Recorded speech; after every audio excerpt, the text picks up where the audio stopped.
আসসালামু আলাইকুম। আমার এই ভিডিওটা সরাসরি তারেক রহমানের জন্য, অথবা বেগম খালেদা জিয়ার জন্য, অথবা যারা বিএনপির নীতি নির্ধারণী জায়গাগুলোতে বসে আছেন তাদের জন্য। অতীতে আমরা এরকম ভিডিও বানাইছি, আওয়ামী লীগ সরকারের সময় বানাইছি, কিন্তু আমাদের ভিডিওগুলোর মূল বার্তাটা বুঝতে পারেন না।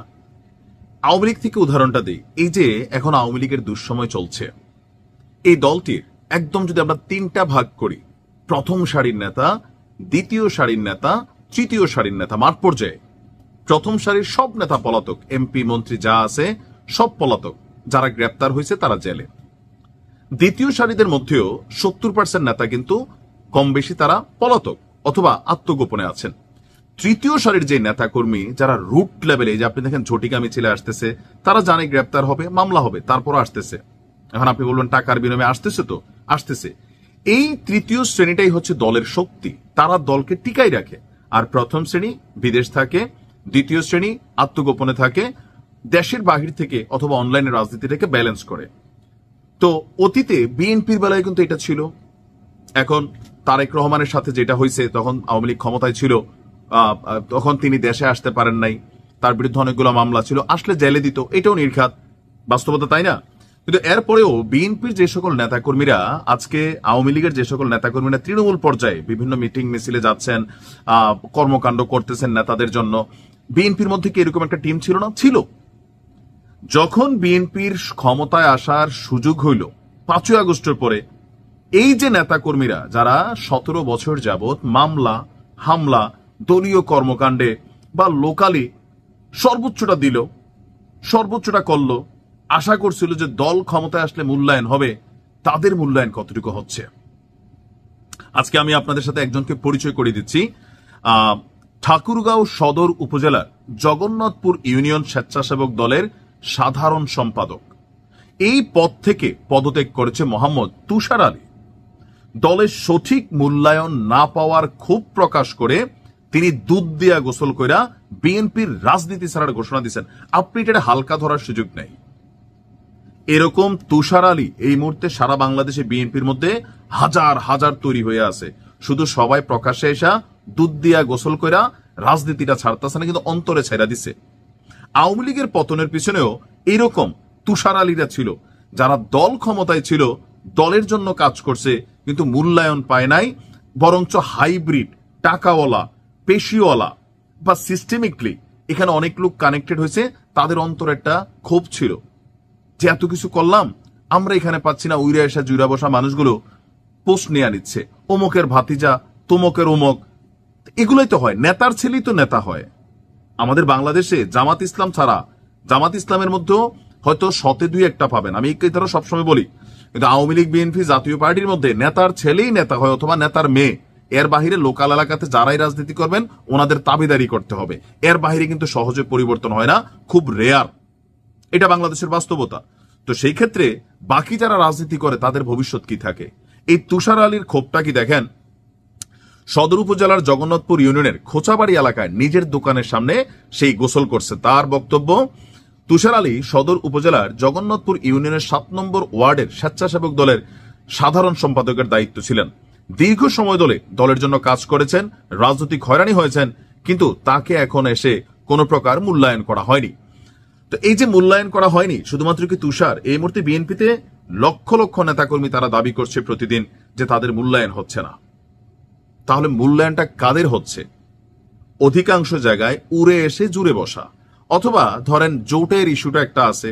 এই যে এখন আমরা শুনতেছি এনসিপির সাথে জোট করবে, বা মীর মুগ্ধের যে ইয়াটা, আমি কিন্তু এটা পছন্দ করি নাই। না, আমার পছন্দে কি যায় আসে? আমার কাছে মনে হয়েছে ছাত্র দলের যে ছেলেটা মারা গেছিল, ওয়াসিম, চট্টগ্রামের ছেলে, তার বাপরে বা তার ভাইরে মুগ্ধর জায়গাতে যদি বিএনপি নমিনেশনটা দিত, দলের ভিতরে একটা পজিটিভ ইফোর্ট তৈরি হইতো, দল আমাকে মূল্যায়ন করছে। মুগ্ধরটা ভাইরাল ক্যারেক্টার, তার ব্যাকগ্রাউন্ডে রাজনীতির ওরকম কিচ্ছু নেই, এখন নমিনেশন দিছে, ভাই তারেক রহমানের আব্বাও ডাকবে, দিনরাত তারেক রহমানের গান গাচ্ছে। এগুলোর থেকে বের হইতে হবে, না হলে কি হবে? এরকম তুষার আলীরা আপনাদের জন্য যারা খাটছে, এখন কি হইতেছে, প্রত্যেক জায়গায় মনোনয়ন নিয়ে 2-3টা প্রার্থীর মধ্যে ভিতরে ভিতরে খেলা চলতেছে। এই খেলাতে ক্ষমতা কিন্তু হারাই ফেলবেন, এই খেলাতে। কারণ আপনাদের সবার ভোট দরকার। এখন সবারই কি পদ দেওয়া সম্ভব একটা কমিটিতে? না। তো সেই ক্ষেত্রে কি করতে হবে, যে তৃণমূল থেকে তথ্য নিতে হবে, উপাত্ত নিতে হবে। অমুকের এমপির ভাতিজা, এমপির বোনের ছেলে, তমুক চেয়ারম্যানের পোলা, ভাতিজা, ভাগিনা, বা ওনার একটা ফোন আসছে, এগুলা করে যেসব কমিটি তৈরি করবেন, নিজেদের অভ্যন্তরে নিজেরা দ্বন্দ্ব তৈরি করবেন। কারণ যারা দীর্ঘদিন রাজনীতি করছে, দলের জন্য ত্যাগ করছে, তারা যখন মূল্যায়ন পাবে না, তাদের ভিতরে ক্ষোভ তৈরি হবে। এই ক্ষোভ আপনার যে ধানের শীষ মার্কা, সেইটার বিপরীতে গিয়ে কিন্তু নির্বাচনের সময় কাজ করে বসবে।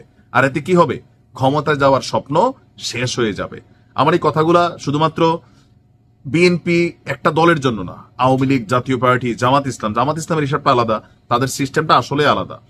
সেখানে মেধার মূল্যায়ন করা হয়, কিন্তু আমাদের এখানে কার ভাই, কার ভাগিনা, কার ভাতিজা, এগুলোর মূল্যায়নটা একটু বেশি থাকে।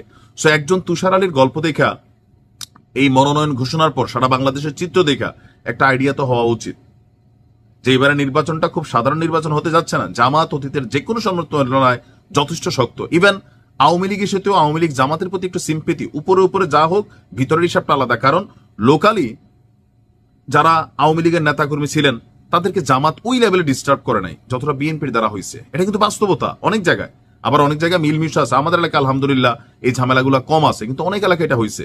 তো সেটাতে কি হয়েছে, এখন ধরেন বিএনপির একজন নেতা আমার বাড়ির একটা মানুষকে একটা ভুয়া মামলা দিল, আমার পরিবার, আত্মীয় স্বজন, আমি তো ভাই বিএনপির প্রতি আমার রাগ উঠে যাবে, সোজা হিসাব।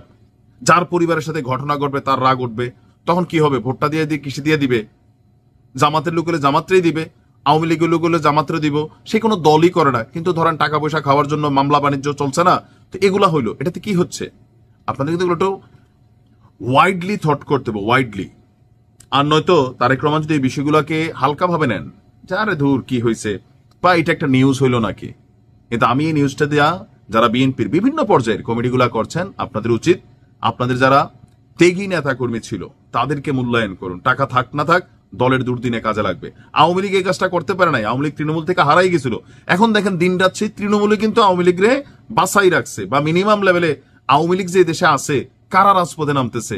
শামীম ওসমান নামতেছে, ওর ছেলে নামতেছে, নাকি কোন মন্ত্রী নামতেছে, ওর ছেলে নামতেছে, সবাই বিদেশ সেটেল পয়সায়। বিএনপিও কিন্তু এই লেভেলেই ছিল। তো এখন কি হইতেছে? রাজপথে যারা যাচ্ছে, মার খাচ্ছে, গ্রেপ্তার হচ্ছে, মবের শিকার হচ্ছে, এরা কারা? আওয়ামী লীগের তৃণমূল নেতাকর্মী। কিন্তু আমি এখনই অ্যাডভান্স বলে যেতে পারি যে আগামীতে আবার যখন আওয়ামী লীগ কখনো সুদিনে আসবে, এই নেতা কর্মীগুলা দেশে বিদেশে যেগুলা খাটতেছে, এগুলার মধ্যে 100তে 2টা পোলার মূল্যায়ন হবে না। ওই অমুক সাহেব আসবে, অমুক ভাই, আবার এলাকার মানুষ ভাইরে চাই, ভাইরে চাই, এই লাফালাফি করবে, আর দিন শেষে এই তৃণমূল কর্মী হারাই যায়। তো বিএনপির শিক্ষা নেওয়া উচিত এগুলো দেখা। আওয়ামী লীগের পতনের পেছনে আওয়ামী লীগের তৃণমূল হাল ছেড়া দিছিল কেন? যারা টাকা পয়সা খাইছে তারাই যে করুক আন্দোলন, শেখ হাসিনাটা বাঁচাক, মামলা খাইছি আমরা দল ক্ষমতায় থাকতে, আমি কেন যাব, এরকম একটা ইন্টেনশন তৈরি হয়েছে, ক্ষোভ তৈরি হয়েছে, ধ্বংসটাই না আনবে। শিক্ষা নেন। হ্যাঁ, ভালো থাকুন।